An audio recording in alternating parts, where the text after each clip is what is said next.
Hey, what's up guys? Today I'm going to be installing a Ciss on my XP-4205, so let's get into it.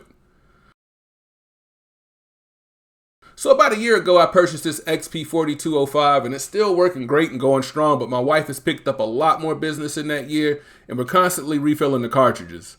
So to get around that, we're going to be adding a Ciss. Now this is going to increase our ink capacity and keep us from not having to constantly refill the cartridges. It also keeps us from introducing air into the print head every time we remove the refillable cartridges.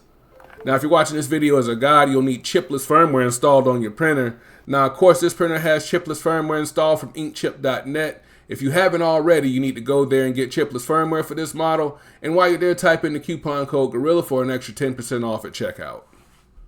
So first, I'm going to fill up the priming chambers of each one of the colors. Then I'll plug the priming chambers and turn the tanks upside down for 15 to 20 seconds. I'll turn it right side up and continue filling the priming chamber with about 30 more milliliters of ink. Then I'll fill up the larger main chambers or the dosing chambers up with ink. Now I'll continue by priming the Ciss cartridges, inserting the syringe at the top of the cartridge and pulling up on the plunger until ink starts to flow into the syringe. I'll empty the ink I pulled from the cartridges back into the tanks. Now I'm going to turn the printer off by hitting the power button. And once it's off, I'm going to rotate this gear on the left side of the printer forward, and that's going to unlock the print head carriage. I'm going to remove my old cartridges. And then I'm going to insert the Ciss cartridges. I'm going to install the clip that came with the Ciss and make sure I have enough slack on the tubing while making sure the print head can travel to the left and right side of the printer. I'll check and make sure my vent holes are open before turning the printer back on.